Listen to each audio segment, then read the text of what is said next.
Welcome to Santa Barbara Talks with Josh Molina. It's such a pleasure today to be with someone who has an incredibly stellar reputation in education circles. And I'm really excited about having a conversation about all the great work she's done and a change in her career. Shawn Carey, how are you doing today?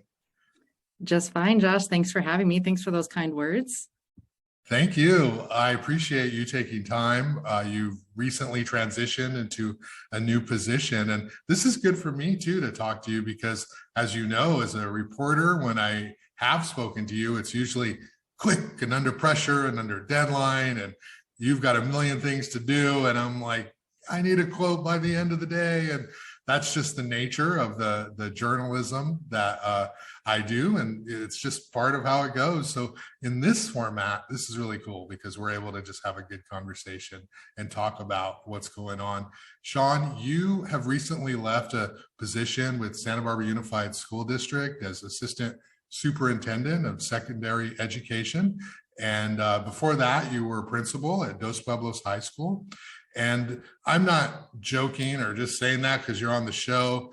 Really incredible reputation. Whenever your name comes up in my reporting circles, they talk about how you love kids, you put kids first, how focused you are on improving so much of the important issues that we're talking about, from social emotional health to performance in the schools, and just nurturing a great environment in the school system. And you did that as principal and as a member of the cabinet. So you have that about you, and that's what makes it really honorable for me to have the opportunity to talk to you.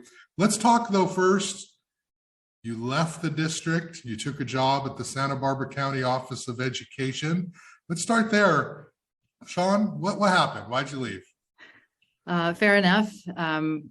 It's widely known that there's been an unusually high number of departures of administrators from Santa Barbara Unified over the past 2 years. And I do think it's important and healthy to examine that and in a responsible way. There's certainly some reporting out there that's I think been particularly reprehensible, or certainly maybe has violated the ethics of the journalism field.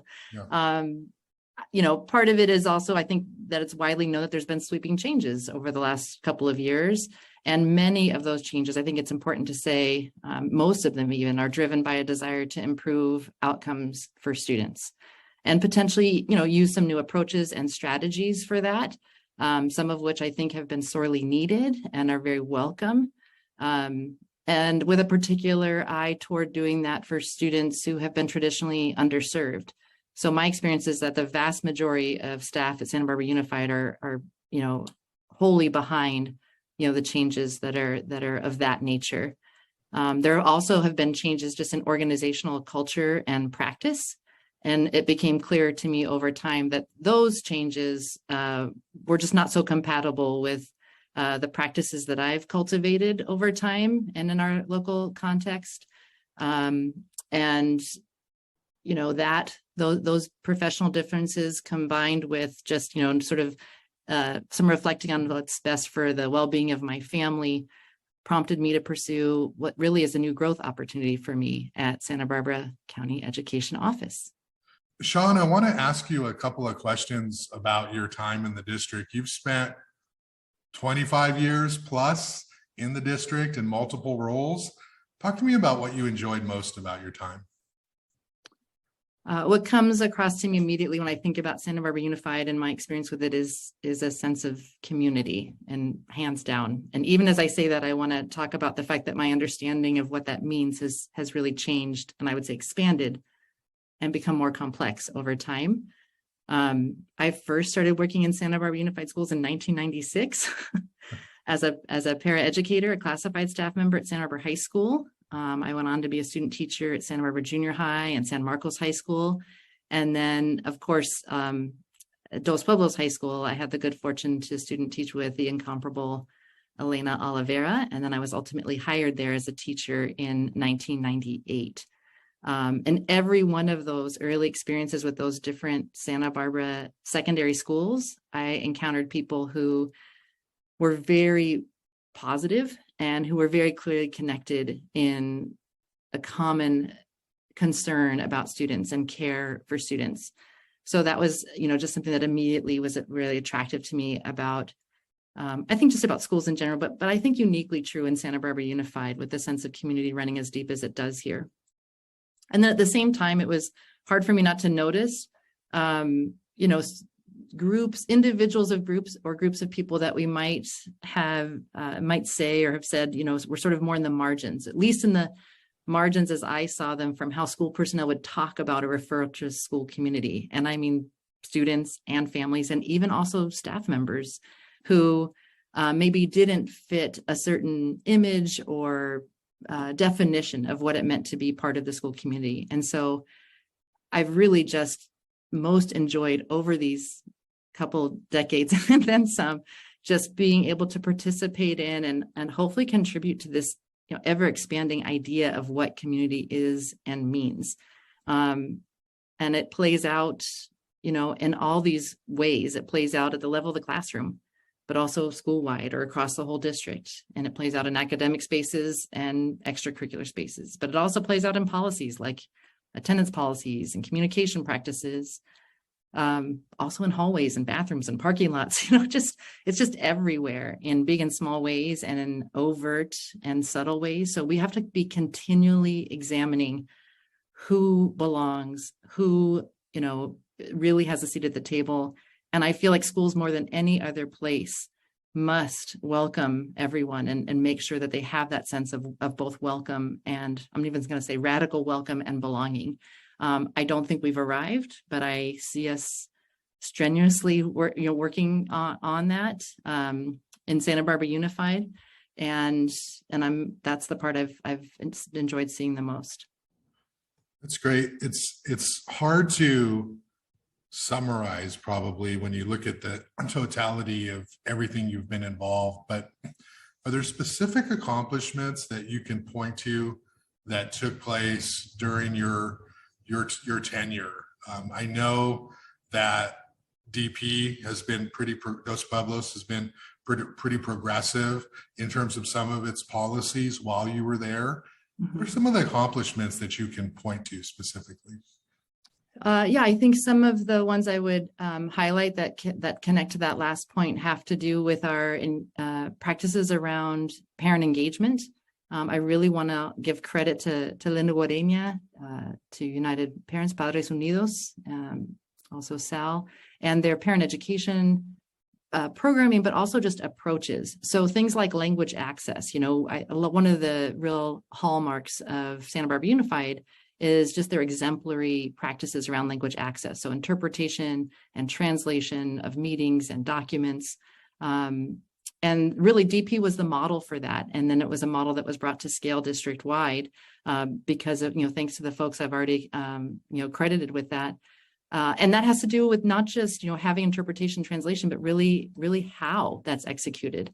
And there are cultural differences in how people are greeted or welcomed into spaces. Physically or otherwise. So that would be an example I'd want to highlight. Another one was a group that started at DP, but there are lots of expressions of this across the district. And it's a group that was called Allies for Equity, and it did have every kind of educational partner there. We had community members who didn't have students in the school, but just had a vested interest in seeing more equitable practices in our schools. Lots of student involvement and voice, which of course was at the core and really drove the things that we wanted to examine as a committee. And also some of the changes we ended up effecting during the time that I was principal there, and that have gone on to have, real staying power. So those are some examples from DP.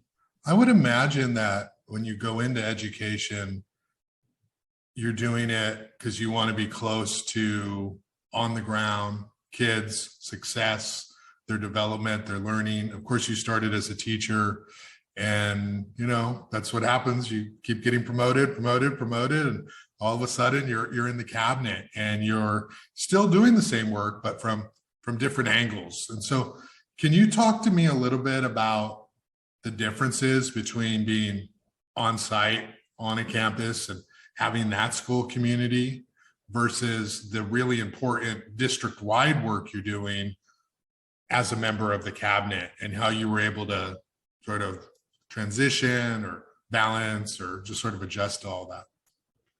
Yeah, sure. It's a really interesting question. And there were some surprises when I made that transition. First of all, I think the thing that surprised me the most almost immediately was I had to relearn how to be a member of a team again. I sort of had this notion that I was a really great team member. I've always been in, sports and things like that. But being the principal and I imagine being the superintendent, and folks who've been superintendents have confirmed this for me. I'm convinced that high school principal is probably the hardest, best job I'll ever have. Even though I have many years left in my career in education, hopefully it's incredibly, apart from the long hours and being on 24/7, which our principals really are, particularly high school principals. So give them a shout out, everybody, when you see them. It's challenging and it can be really lonely, but it's also incredibly gratifying and stimulating. So, but there's a real buck stops here aspect to that job. And when you transition to being a member of the cabinet, being assistant superintendent, you really are sort of more in a supporting actress kind of role in an executive context. It is different. And just a funny story that surprised me right away too, and it connects back to what your question was, is soon after I kind of got installed in my second floor office at the district office, I, walked down the hall mid-morning, and a colleague of mine was down there and said, "Oh, I didn't hear you come in this morning." And I said, "Oh, do you hear me when I come in the morning?" She said, "Oh, well, yeah, I always hear you." And I just thought, well, I don't think I'm that loud a person, but the district office is just so quiet compared to a site where so many things are happening. And I just always made it a point to be at sites as much as I could, because that's really where our learners are and where those who are serving them are. And it's really important to stay connected in that way. I think the other thing that people would be interested to hear about is just sort of or something that I've observed is just, really thinking about how both roles are somewhat political, but in different ways. When you're a high school principal, when you're a principal period, everyone that is part of your school community is your constituent by definition. So you have to be a principal for everyone. That's your obligation, and morally and professionally. And when you get to the district level, and I'm still learning about this. I've had excellent mentors, but I'm still learning about sort of the design that's in the checks and balances design that goes into school governance. The fact that a board is constituted, is composed of elected officials, and sort of, what all that means if we want to be all moving forward together with a common vision and understanding of what's best for young people. So I'm still learning about that part, but that was another shift also. The best part about being at the district office, though, was, and in the role of assistant superintendent, was really just working with principals. I've already told you about my feelings about that role. Supporting them, being a thought partner, or just a, sounding board, helping to help us all work smarter, even as we work hard, those kinds of things were the best parts of my job. Yeah, that's great. It's such a important job. And as you don't have to say anything here, but as a journalist, and in those Tuesdays and then all the emails that administrators get, it can be a really tough job because parents care about their kids and they will express themselves. And a lot of times the easy targets are the administrators and people who they perceive as being the source of a problem. And, as sometimes parents have points and sometimes it's emotional, and you've got to hear it all and you've got to navigate all of that. So it's a real tough spot to be in, for sure. And so it's not all just, oh, wow, they're a big member of the cabinet now. There's a lot of responsibility that comes with that. And, from my reporting and talking to other people, you've handled that well. Can we talk a little bit about you? And then I'm going to transition into like how you got into education in the first place. But who is Shawn Carey? Can you talk about your family, and you have children, and sort of how do you navigate having these important jobs and still managing and being part of a family? Oh, well, that's a work in progress too. I'm sure others would say it. I'm not the only one to say it. And I think that happens a lot when you have a job that it's more than a job. It's a vocation. And I appreciate what your comment just was about the people who are serving at the cabinet level. I found that to be true to a person. They weren't just filling a role, but really bringing their best integrity and work ethic, and the board, and everyone that we have in leadership. I'm learning, in districts across the county too, as I'm newly learning. So yeah, I came to Santa Barbara back in '96, like I just alluded to, and like a lot of folks, was going to stay a year and head back to the East Coast where I'm from, and that year turned into 2 and turned into going to grad school at UCSB. And I was a rower in college, and so I found myself on the beach and kind of sniffing around the outrigger canoe scene, and had a friend invite me to participate in that. And did a lot of what seemed to me now to be extreme things at the time. But things like paddling to the islands, and I did a lot of that kind of thing, and that's where I met my wife Carola. We met through that experience, is why I'm explaining that.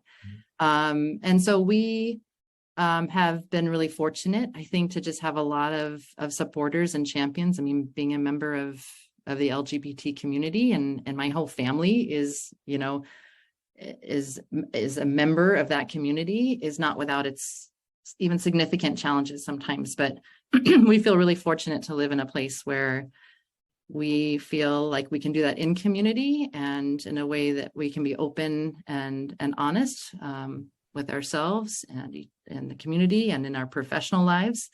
We have 3 kids, 12, and we have twins that are 10. And I had 3 kids under 2.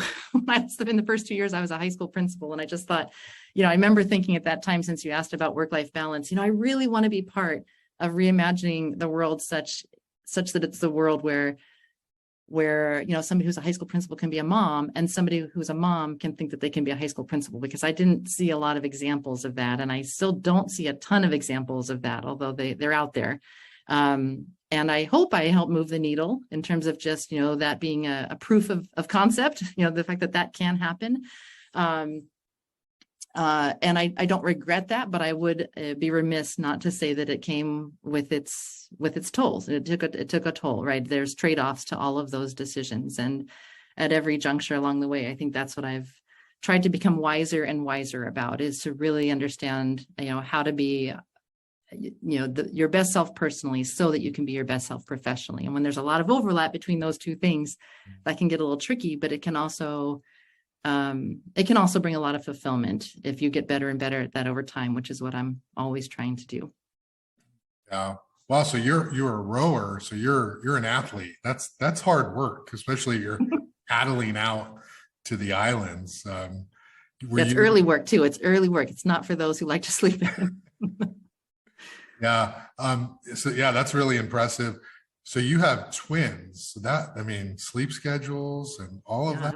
It was really gnarly. We definitely benefited from a village. I found just the other day a note of thanks that I'd written to just a really impressively large number of people who came by and, played with our older daughter and burped our younger ones, and, let us take showers, or, I don't know, a lot of it's a blur, but that's true for a lot of parents I know too, once you get to swapping those war stories of parenting, young children. So. Yeah. And, I recently did a story on Fran Wagnick, and I asked her some of these questions, and this may be a curveball that I'm asking you here, but I think it's appropriate. But, you mentioned being, an LGBT family and what that entails. And, you're a role model, whether you seek it or not. People will watch this, hear this, they know of it, and they'll take inspiration from you. So can you talk a little bit about being such a high profile role and how you deal? Like, was that ever an issue with parents, with parents of kids in the district? Did you ever feel like that was an issue that you had to overcome in terms of people disagreeing with you on topics, or maybe being upset with you, and then they sort of bring that up or allude to it? Is that something you've had to struggle with at all in your role as principal or administrator? Just how difficult and ignorant people can be sometimes. Yeah, I definitely I have some stories along those lines, but I wouldn't go so far as to say that I struggled with them. I'm not saying that they were pleasant, or they weren't, challenging for me to navigate. But I think because of the kind of support and the good fortune I feel living in this community, I always felt like those were experiences that just kind of reinforced really the importance of stepping into this space and not letting those voices either tear me down, personally, or as representing, a broader community. I think, the thing I would want to say, and I imagine this might be something that people would be able to relate to, whether, around different aspects of identity, not just sexuality, but race or class or other things. I think some of the greatest struggles are really internal ones, voices we have in our head about what you should or shouldn't do, or what is available to us or not, or what we should or shouldn't say. So I would just offer that that's been more of what I would call a struggle for me over time, and less so over time. But a little differently from some of those other things. One myth about, coming out, if you're a person in the LGBTQ community, is it is a date on the calendar. It might be like, hey, in October, of 1999 or whatever it is, but it's also something you do all the time. You have to make a decision around every time you meet a new person or get a new job or in a new context, you have to make some kind of decision about disclosure, even subconsciously. So, those are some of the things that have characterized what my experience has been. Great. Well said. Let's go back to young Shawn. You grew up on the East Coast. Did you have dreams of being a teacher and an educator from the start? Talk to me about how you found this sort of passion. Well, I'll start with young adult Shawn and go backwards, because actually I was really hell-bent on not being a teacher. And that's because both my parents were educators. Okay. So they were, my dad was he did a few different things, but I grew up in a one high school town in Williamsburg, Virginia, and he taught 30 years at the same high school, the one I attended, one high school town. And he was a woodshop teacher. So spent a lot of time in a shop, and then he was a career technical educator. My mom was a guidance counselor, went on to work at William & Mary as an admissions dean there for many, many years, and then actually came back to end her career as a guidance counselor once again.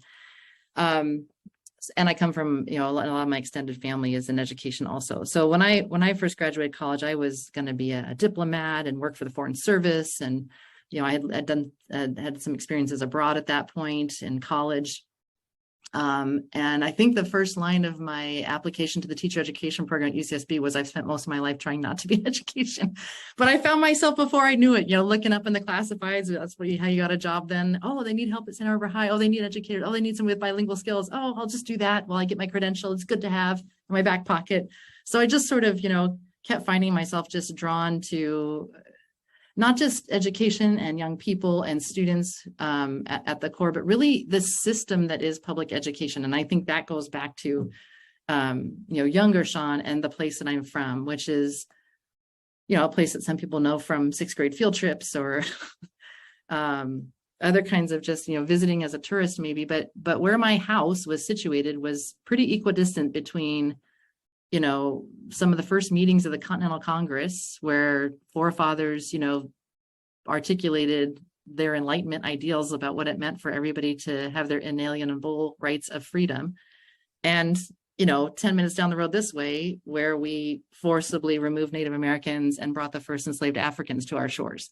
So I just literally lived in this tension of contradiction in my childhood that wasn't spoken, but that I think sort of was underpinning my sense making about the world. And how can we celebrate? And I have a deep sense of patriotism and connection, all of this. Well, in our midst, I grew up in a very segregated community, which played out in the schools, especially once we got to the secondary part of our schools. I sort of lost friends and classmates of mine who still were my neighbors, but I didn't cross paths with them in the same way anymore.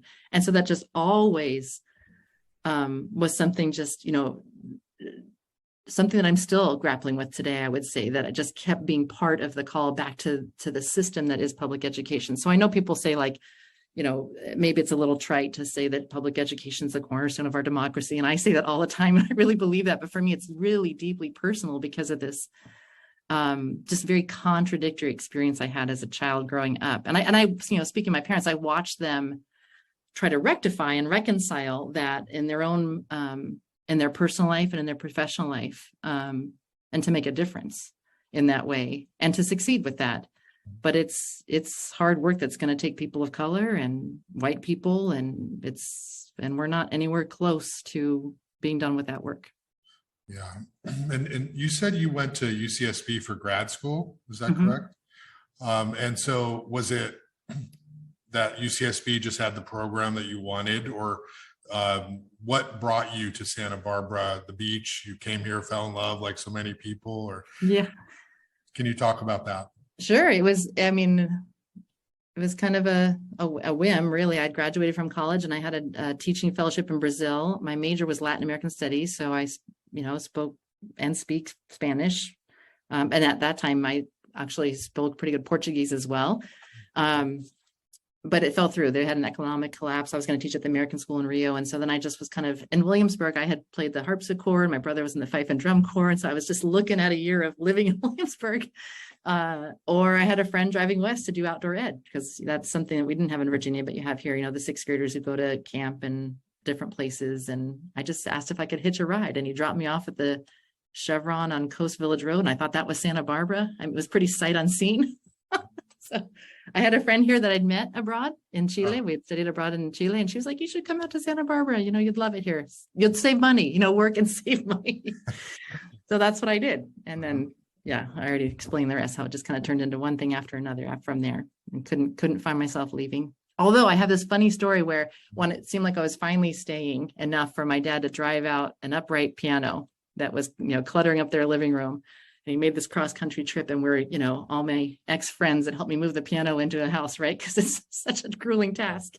We're situating it into the dining room, and a friend of mine who's a teacher at Santa Barbara Junior High is like, you won't believe this, but there's a moving tag on this piano, all yellowed and, fragile, and it says Santa Barbara, California. So it's the piano I learned to play piano on, and been all over the world in the Navy with my mom's family, and here it is. I think I was just meant to be in Santa Barbara, I guess. Oh, that's crazy. That's such a coincidence. Let's talk, Shawn, about your new sort of journey here, your new venture.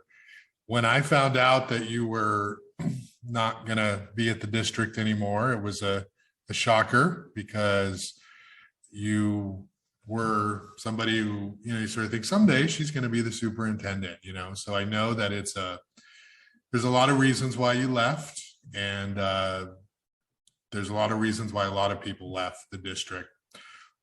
What are you doing at Santa Barbara County Office of Education? What's your role there? How are people going to interface with you going forward? So my title it's a great title, Director of School and District Support. Okay. I love it for its ambiguity.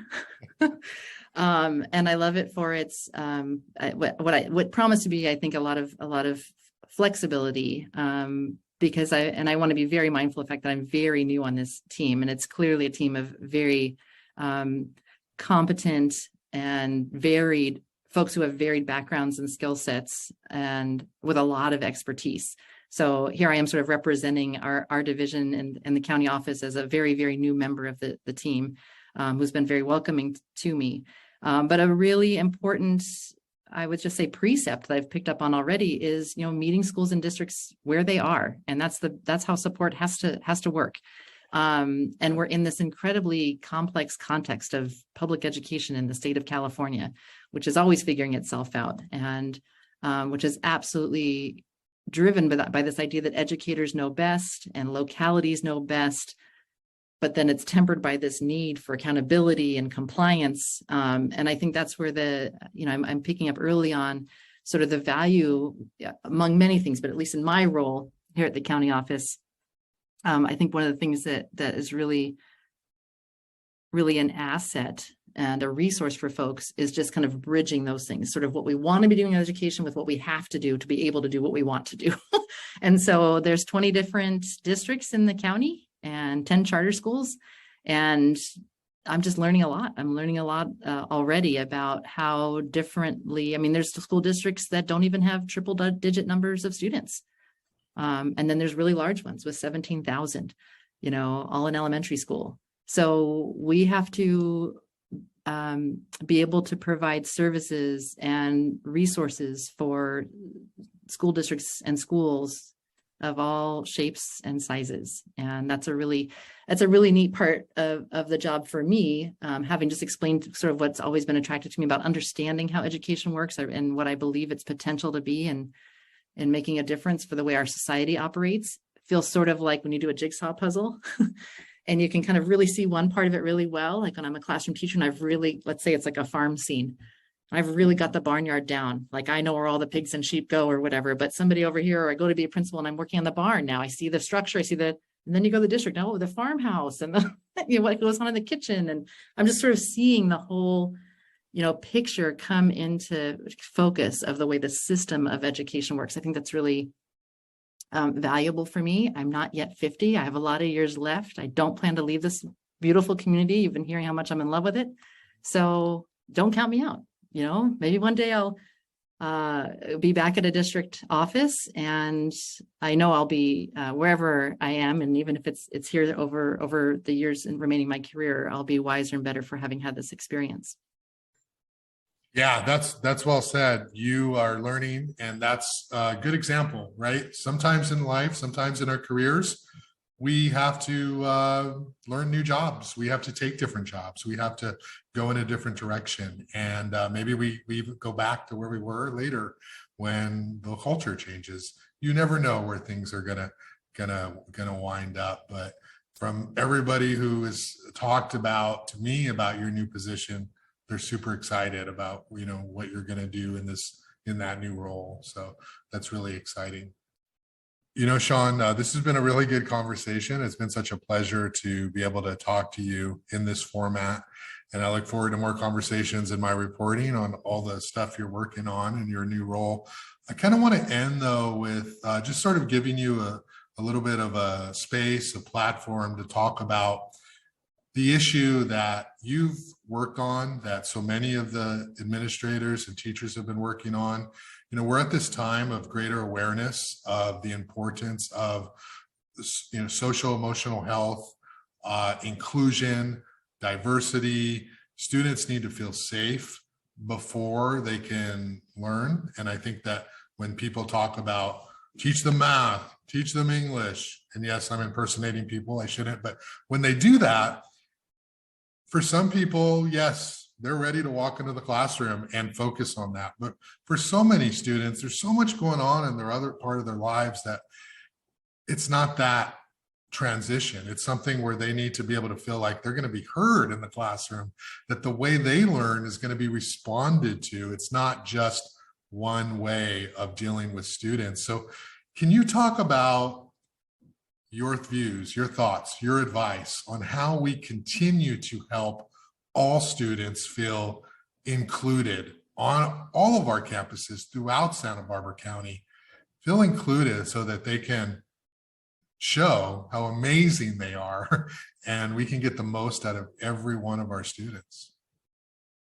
Yeah, well, first of all, thank you for the question, because it's definitely not about not teaching math and English. It's absolutely what everyone wants for all students and at high levels.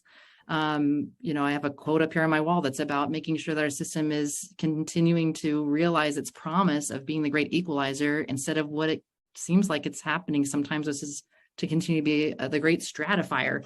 That's just something that I think we're not going to achieve transformational change without bravely letting go of things as we've known them. So things like social emotional learning, implementation of ethnic studies, which I'm so proud that Santa Barbara Unified was a forerunner of, in advance of the state requirement that there be ethnic studies in high school as a grad requirement. Those are not add-ons. Those are not things we must do. Those are the thing. That's where we must begin, is by really putting the needs of all of the needs of a student at the center of our thinking about how best to help that student learn. Really seeing all aspects of a student's identity.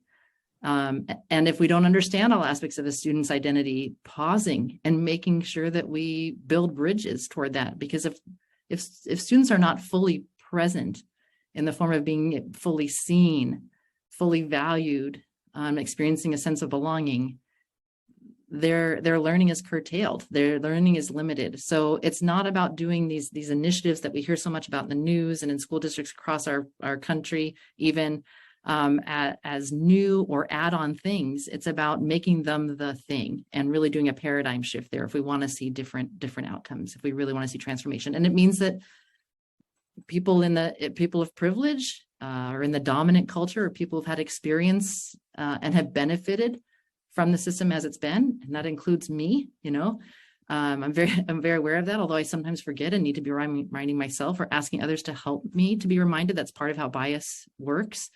We need to talk less, listen more, make sure it's a crowded table, and it's not about, I don't think it's about some people stepping away from the table to make space, although some people might think that. I think it's about understanding this needs to be a very big and crowded table. Yeah. Okay. Well said, Shawn Carey. Thanks a lot. Looking forward to seeing all the amazing work you're going to do at the Santa Barbara County Office of Education. And thanks a lot for taking some time to download just a little bit of everything that you've been involved with for the past 25 years plus. So have a great day. Thank you. All right. Thank you, Josh.